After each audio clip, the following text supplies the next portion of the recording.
బులెటిన్లో ముందుగా Telangana top 9 news చూద్దాం. యంగ్ ఇండియా పోలీస్ స్కూల్ చాలా ముఖ్యమైనదన్నారు సీఎం రేవంత్ రెడ్డి. విధి నిర్వహణలో ఉండే పోలీసులు తమ పిల్లల చదువులపై దృష్టి పెట్టలేరన్నారు. అందుకే తాము ఆలోచన చేశామన్నారు. తన బ్రాండ్ యంగ్ ఇండియా అన్నారు రేవంత్. కంచగచ్చిబౌలిలో వేల చెట్ల నిర్వహణకు సంబంధించి కేంద్ర కమిటీకి 200 పేజీల నివేదిక అందజేసినట్టు బీఆర్ఎస్ నేత హరీష్ రావు తెలిపారు. హైదరాబాద్ వచ్చిన కమిటీని బీఆర్ఎస్ బృందం కలిసింది. పర్యావరణ విధ్వంసానికి సీఎం రేవంత్ రెడ్డి బాధ్యత వహించాలంటూ డిమాండ్ చేశారు హరీష్. బీఆర్ఎస్ వ్యవహారం దొంగ అని అరిచినట్లుందన్నారు BJP MP Raghunandan Rao. BRS 10 ఏళ్లు అధికారంలో ఉండి ఏం చేసిందంటూ ప్రశ్నించారు.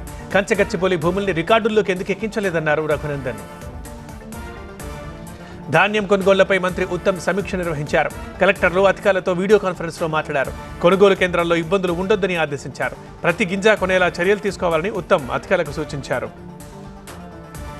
తెలంగాణ నెక్స్ట్ జెన్ టెక్నాలజీస్ టీనెక్స్ట్ పేరుతో Telangana fibre grid high speed fibre net సేవల్ని ప్రారంభించారు. తెలంగాణ ప్రభుత్వానికి సంబంధించిన మొత్తం డేటా సురక్షితంగా ఉండే కొత్త సావరిన్ క్లౌడ్ని శ్రీధర్ బాబు ప్రారంభించారు. రాజ్యాంగ నైతిక విలువల గురించి మాట్లాడితే ఎమ్మెల్యే సంజయ్కి ఉలికిపాటు ఎందుకని మాజీ మంత్రి జీవన్ రెడ్డి ప్రశ్నించారు. ఏ పార్టీ అవకాశం ఇస్తే అదే మీ పార్టీనా అని నిలదీశారు. పార్టీ మారితే సభ్యత్వం రద్దు చేయాలని రాహుల్ అన్నారు. మరి సంజయ్ కుమార్ సంగతి ఏంటి అంటూ ప్రశ్నించారు. కేసీఆర్ను ఎందుకు ఓడించామనే బాధ తెలంగాణ ప్రజల్లో ఉందని మాజీ మంత్రి ఎర్రబెల్లి దయాకర్ రావు అన్నారు. తెలంగాణ ప్రజలు అన్ని గమనిస్తున్నారని తెలిపారు. వరంగల్ జిల్లా ఎల్కతుర్తిలో బీఆర్ఎస్ రజతోత్సవ సభ ఏర్పాట్లను పరిశీలించారు. జీహెచ్ఎంసీ టౌన్ ప్లానింగ్ అధికారులపై ఎమ్మెల్యే కృష్ణారావు ఫైర్ అయ్యారు. నిర్మాణాల దగ్గర డబ్బులు వసూలు చేస్తున్నారంటూ ఆరోపించారు. లంచాలు ఇవ్వకపోతే అడ్డుకుంటున్నారని జీహెచ్ఎంసీ కమిషనర్కి ఎమ్మెల్యే కంప్లైంట్ ఇచ్చారు. కల్తీ కల్లు ఘటనలో కుట్ర ఉందన్నారు మాజీ మంత్రి శ్రీనివాస్ గౌడ్. గౌడ కులస్తుల్ని బదనాం చేయాలని చూస్తున్నారంటూ ఆరోపించారు. ఆర్థిక వనరులు దెబ్బతీయాలన్న ప్రయత్నం జరుగుతోందన్నారు. ఇప్పుడు ఏపీ టుడే టాప్ 9 న్యూస్ చూద్దాం. ఐటీ కంపెనీలకు నామమాత్రపు ధరకే భూములు కేటాయించాలని ఎస్ఐపిబి మీటింగ్లో నిర్ణయించారు. మంత్రి లోకేష్ ప్రతిపాదనకు ఎస్ఐపిబి అంగీకారం తెలిపింది. ఇప్పటిదాకా 31,167 కోట్ల పెట్టుబడులు, 32,633 ఉద్యోగాలు వచ్చాయని సీఎం తెలిపారు. ఉద్యోగాలు పొందిన వారి వివరాల్ని త్వరలోనే పోర్టల్లో పొందుపరుస్తామన్నారు. రేపు నూజివీడులో పర్యటిస్తున్నారు సీఎం చంద్రబాబు. ఉదయం వడ్లమాను చేరుకుంటారు. బీసీ కులాల పని ప్రాంతాలకు చేరుకుంటారు. ఆ తర్వాత ప్రజావేదికలో పాల్గొంటారు. రేపు సాయంత్రం ఒట్టిమింట సీతారామ కళ్యాణంలో చంద్రబాబు పాల్గొంటారు. ఆక్వా రైతుల్ని ప్రభుత్వం ఆదుకోవాలన్నారు జగన్. ఫీడ్ రేట్లు తగ్గించే చర్యలు ఎందుకు తీసుకోవడం లేదని ప్రశ్నించారు. అమెరికాకు ఎగుమతయ్యే రొయ్యలు 50 కౌంట్ లోపే ఉంటాయన్నారు. 100 కౌంట్ రొయ్యలకు 270 రూపాయలు వచ్చేలా చూడాలని డిమాండ్ చేశారు జగన్. వైసీపీలో ప్రతి కార్యకర్తకు భరోసాగా ఉంటారన్నారు జగన్. రాష్ట్రంలో రెడ్ బుక్ రాజ్యాంగం నడుస్తోందని, బీహార్ లాగా రాష్ట్రాన్ని తయారు చేశారని మండిపడ్డారు. జగన్ భద్రతపై తమకు ఆందోళనగా ఉందన్నారు బొత్స. ఇప్పటికే కేంద్రానికి లేఖ రాశామని, అవసరమైతే ప్రధాని, హోంమంత్రిని కలుస్తామన్నారు. చట్టబద్ధంగా మాజీ సీఎంకి సెక్యూరిటీ కల్పించాలని, జగన్ టూర్లకు ఆటంకం లేకుండా చూడాలన్నారు బొత్స. రాష్ట్రంలో శాంతి భద్రతలు మెరుగుపరచాల్సిన బాధ్యత సీఎం చంద్రబాబు తీసుకోవాలని సిపిఐ రాష్ట్ర కార్యదర్శి రామకృష్ణ సూచించారు. తనకే రక్షణ లేదని ప్రతిపక్ష నేత చెప్పిన మాటల్ని ప్రభుత్వం తేలిగ్గా తీసుకోకూడదని అన్నారు. ప్రతిపక్ష నేతకి రక్షణ కల్పించాల్సిన బాధ్యత ప్రభుత్వందే అంటూ స్పష్టం చేశారు. మాజీ మంత్రి కారుమూరి నాగేశ్వరరావు ఒక అవినీతి తిమింగలమని కేంద్ర మంత్రి భూపతిరాజు శ్రీనివాసవర్మ అన్నారు. రాజకీయాల్లో పదజాలం చాలా ముఖ్యమని సూచించారు. నోరుంది కదా అని ఇష్టం వచ్చినట్టు మాట్లాడితే రాజకీయాల్లో చెల్లదని వర్మ అన్నారు. వైసీపీ మాజీ ఎంపీ గోరంట్ల మాధవ్ గుంటూరులో హల్చల్ చేశారు. ఓ కేసులో అరెస్ట్ అయిన నిందితుడిని గుంటూరు ఎస్పీ ఆఫీస్కి తరలిస్తుండగా అడ్డుకునేందుకు ప్రయత్నించారు. దీంతో గోరంట్ల మాధవ్ని పోలీసులు అదుపులోకి తీసుకున్నారు. మాజీ మంత్రి కాకాని గోవర్ధన్ రెడ్డిపై లుకౌట్ నోటీసులు జారీ చేశారు పోలీసులు. అక్రమ మైనింగ్ కేసులో విచారణకు రావాలని ఆయనకు ఇప్పటికే 3 సార్లు నోటీసులు ఇచ్చారు. ఆయన విదేశాలకు వెళ్లకుండా పోలీసులు లుకౌట్ నోటీసు జారీ చేశారు. మహబూబ్ నగర్లో మదర్స్ మిల్క్ బ్యాంక్ కాలిపోతున్న మొక్కలు. ఇలాంటి టాప్ 9 పల్లె వార్తలు ఇప్పుడు చూద్దాం. మహబూబ్ నగర్ జిల్లా ఆసుపత్రిలో ఏర్పాటు చేసిన మదర్స్ మిల్క్ బ్యాంక్ని ఎంపీ డీకే అరుణ, ఎమ్మెల్యే ఎన్ఎం శ్రీనివాస్ రెడ్డి ప్రారంభించారు. తల్లి పాలు దొరకని అప్పుడే పుట్టిన శిశువుల్ని ఈ మదర్స్ మిల్క్ బ్యాంక్ ద్వారా కాపాడుకోవచ్చని నిర్వాహకులు తెలిపారు. కామారెడ్డి కల్తీ కల్లు ఘటనతో పొరుగు జిల్లాల ఎక్సైజ్ అధికారులు అప్రమత్తమయ్యారు. నిర్మల్ జిల్లాలో అనుమతికి మించి దుకాణాలు నడుపుతున్న వారిని గుర్తించారు. అలాంటి పరిస్థితి నిర్మల్లో తలెత్తకుండా అన్ని చర్యలు తీసుకుంటామని అధికారులు తెలిపారు. నంద్యాల జిల్లా పాములపాడులో జాతీయ రహదారి విస్తరణ పనుల్ని అక్కడ చర్చ నిర్వాహకులు అడ్డుకున్నారు. పోలీసులు చర్చ నిర్వాహకుల మధ్య వాగ్వాదం చోటు చేసుకుంది. ఈ కేసు కోర్టులో పెండింగ్లో ఉందని చర్చ్ నిర్వాహకులు అంటున్నారు.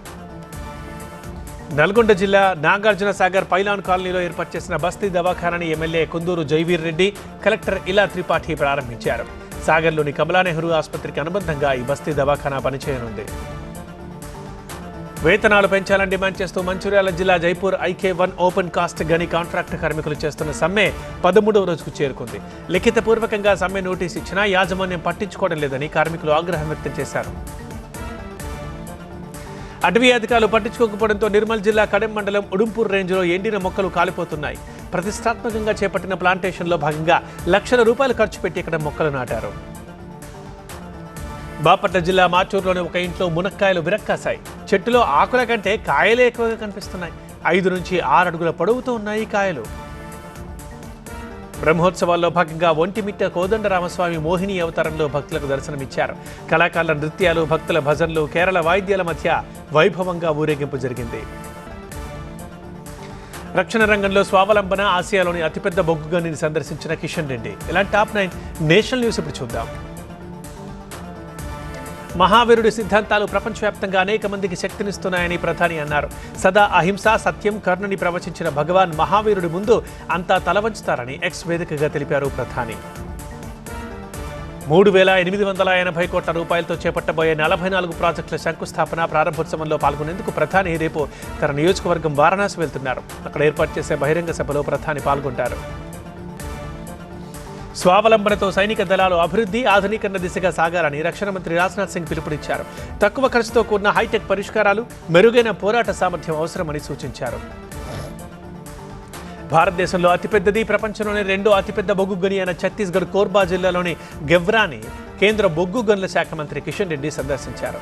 ఎంత కఠిన పరిస్థితుల్లో అయినా గని కార్మికులు పనిచేస్తున్నారో తాను స్వయంగా చూశానని కిషన్ రెడ్డి తెలిపారు. బహుజనులు తమ భవిష్యత్తుకు సంబంధించిన సమస్యలపై కాంగ్రెస్ చేతుల్ని బలోపేతం చేయాలని విపక్ష నేత రాహుల్ గాంధీ విజ్ఞప్తి చేశారు. అహ్మదాబాద్ సదస్సులో 3 చారిత్రక తీర్మానాల్ని కాంగ్రెస్ చేసిందని రాహుల్ తెలిపారు. వక్ఫ్ చట్టంలో చేసిన సంస్కరణలపై ప్రచారం కల్పించాలని బీజేపీ నిర్ణయం తీసుకుంది. ఏప్రిల్ 20 నుంచి మే 5 వరకు దేశవ్యాప్తంగా ఈ ప్రచారం నిర్వహించబోతున్నారు.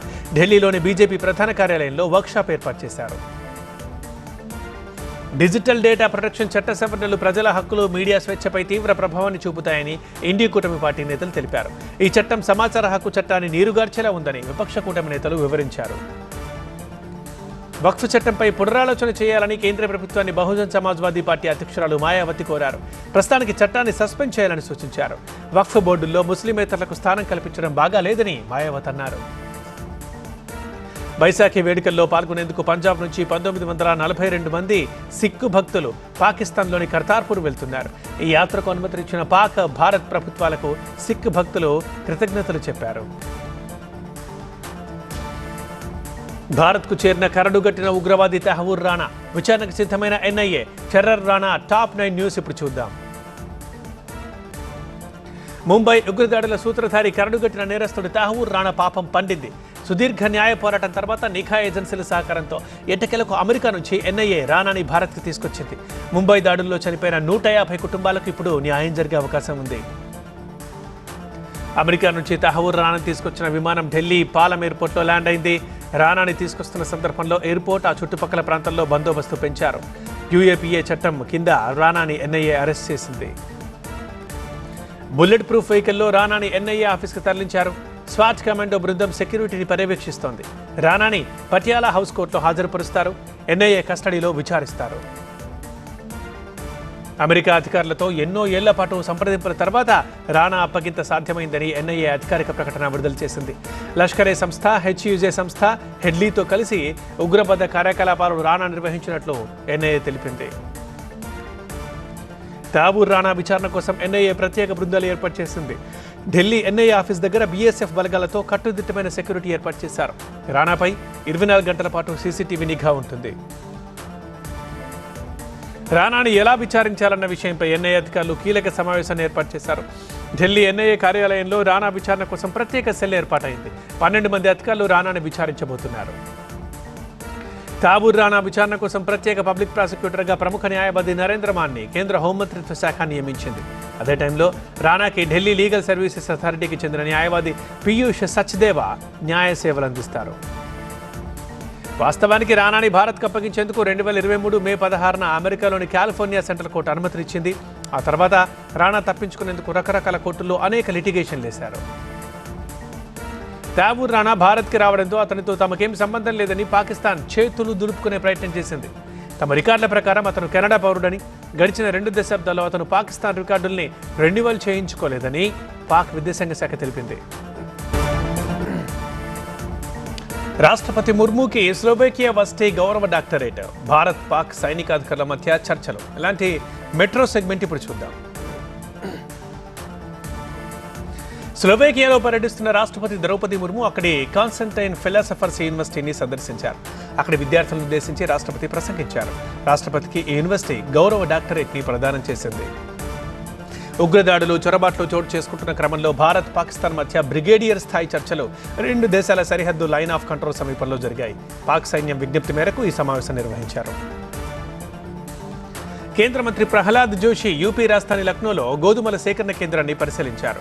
యూపీ నుంచి 30 లక్షల టన్నులు గోధుమ కొనుగోలు చేయడం ప్రభుత్వ లక్ష్యమని ప్రహ్లాద్ తెలిపారు. ఉజ్జయిని మహాకాళేశ్వరుణ్ణి కేంద్ర మంత్రి నితిన్ గడ్కరీ దర్శించుకున్నారు. స్వామివారికి నిర్వహించిన అభిషేకంలో పాల్గొని హారతి సమర్పించారు. కేంద్ర ప్రభుత్వ ఆరోగ్య పథకం ఆయుష్మాన్ భారత్లో ఢిల్లీ ప్రభుత్వం చేరింది. కేంద్ర ఆరోగ్య శాఖ మంత్రి నడ్డా, ఢిల్లీ సీఎం రేఖా గుప్తా సమక్షంలో అధికారులు ఒప్పందాలు మార్చుకున్నారు. లబ్ధిదారులకు ఆయుష్మాన్ హెల్త్ కార్డులు అందజేశారు. పాలు, నీళ్ల ధర పెంపుని వ్యతిరేకిస్తూ కర్ణాటకలోని హవేరీలో బీజేపీ నిరసన ప్రదర్శన నిర్వహించింది. జన్ ఆక్రోశ్ యాత్ర పేరుతో నిర్వహించిన ఈ నిరసనలో మాజీ సీఎం బసవరాజ బొమ్మాయి పాల్గొన్నారు. ఢిల్లీ ఎయిర్పోర్ట్లో భారీగా డ్రగ్స్ స్వాధీనం చేసుకున్నారు కస్టమ్స్ అధికారులు. యుగాండా నుంచి షార్జా మీదుగా ఢిల్లీ వచ్చిన వ్యక్తిని అదుపులోకి తీసుకున్నారు. అతని నుంచి 3.3 కేజీల డ్రగ్స్ స్వాధీనం చేసుకున్నారు.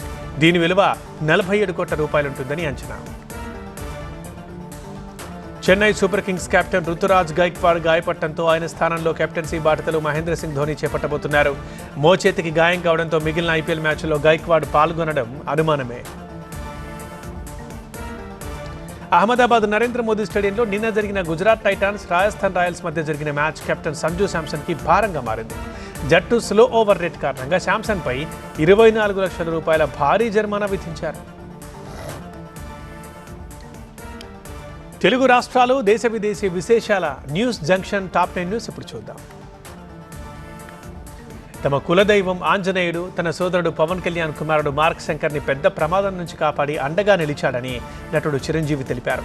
శంకర్ ఇంటికొచ్చాడని, ఇంకా కోలుకోవాల్సి ఉందని చెప్తూ ఆయన ఎక్స్ వేదికగా ట్వీట్ చేశారు.